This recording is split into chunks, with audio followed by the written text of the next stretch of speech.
this is Jim Duffy of Refining Fire Chilies. Welcome to our video series called Peppers 101. Please like the video and share the video so other people will find it on YouTube, because we want people to learn about different kinds of peppers, learn their uses, be encouraged and inspired to get more involved with chilies and share that with their family, friends, co-workers, neighbors, children, grandchildren. We want the chili love to be spread around worldwide and for people to learn more about different kinds of chilies and cook with different kinds of chilies, and then of course eat foods with different kinds of chilies. So with that being said, let's look at this chili right now. This is the Chilhuacle or Huatle Amarillo. Now, Amarillo is used to designate usually chilies that look slightly orange or yellow. But these chilies from Oaxaca, Mexico, and Oaxaca is in pretty much not far south Mexico, but pretty far south in Mexico, and is home to 60 varieties of native chilies. And there's also a Chilhuacle Negro, which turns brown, and Rojo, which turns red. Now, the Rojo is totally different shaped than the Amarillo or the Negro. The Negro are very close to the same shape as this one. But even though this is called the Chilhuacle Amarillo from Oaxaca, you will not see it turn fully yellow or orange. What you will see when it's fully ripe, when the seeds are viable inside, if you're saving seeds, is it'll get some light orange streaks on it, highlights. Very little. Trust me, years ago when I grew this, I left them on the plant forever, and they did not get fully colored up. You just got a little bit of yellowish orange streaks on it. Just a little bit highlights. Just like a beautiful woman who's a brunette, and she has just a touch of streaks in her hair. Just makes her look so beautiful. That's what you're going to get with this chili. You will not get fully colored. Also, this chili is very thin-walled, as you can see as I'm squishing it right here. Very thin-walled. So, what are they used for? Well, in Oaxaca and other parts of Mexico, chilies are dried and made into a paste. And that paste is used to make mole. See, a lot of people have eaten mole sauce in Mexican restaurant, and there's even a Spanish and Filipino version of mole. And that's adobo, I think, not mole.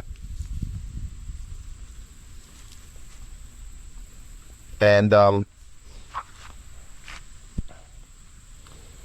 they just think it's one flavor. It's not. Because my friend Bianca, who I've known for years, her family's from Mexico City, which is not that far from Oaxaca.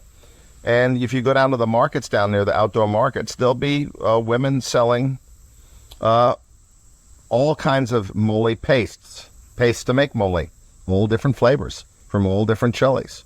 So mole is it's a traditional Mexican dish, but it's made with different peppers to get different flavors.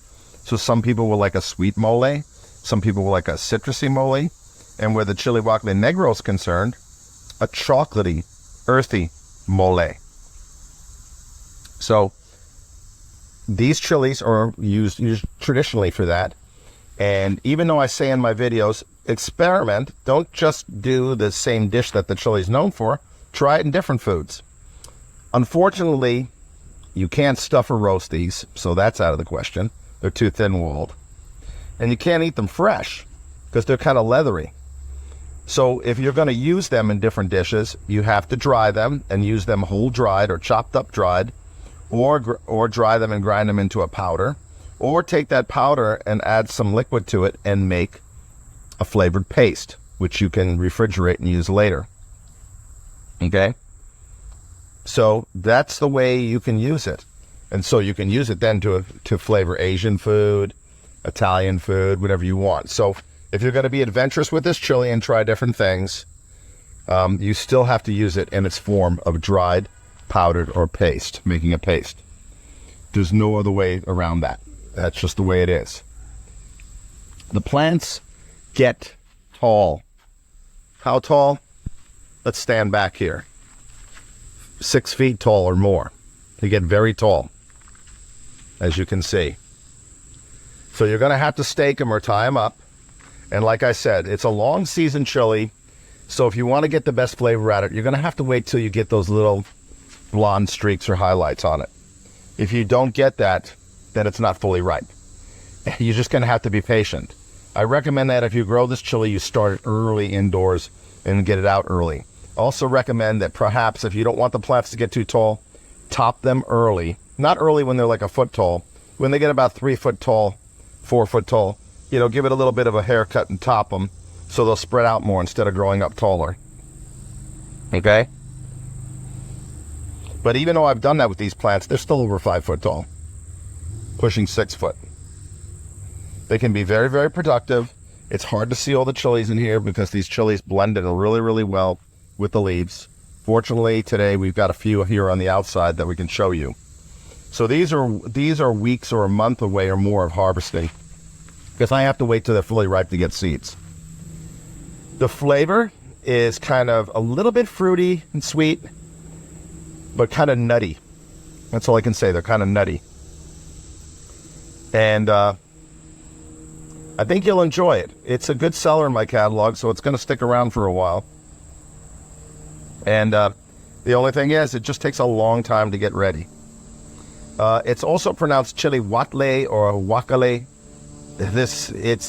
You're going to see the spelling on the video. I've asked some Mexican friends how to pronounce it. They've told me. I've tried to repeat what they've said and failed miserably. It's just one of those names that I really have a hard time pronouncing. That's the way it is. Amarillo or Amarillo is easy. Chilhuacle or Chilhuacle is a little more difficult for me. So, this is from Oaxaca, Mexico, which is, again, if I didn't say it earlier, is home to 60 varieties of native chilies, over 60 varieties of native chilies. I have probably about 12 or 14 in my catalog, so I urge you to check those out. Onza Amarillo, Chilhuacle Rojo, Costino Amarillo, Costino Rojo, Chile de Agua, lots and lots of chilies from Oaxaca. Oaxaca has a wealth of chilies in flavor and diversity. So, this is Jim Duffy Refining Fire Chilies, and I hope this video encourages you to grow more chilies. Share the information, share the channel. We want more people to learn about chilies, not just jalapenos and reapers. We need people to learn more about different chilies because there's a world of diverse flavor out there that you've yet to discover. The only way you're going to discover it is to try different chilies. So take care.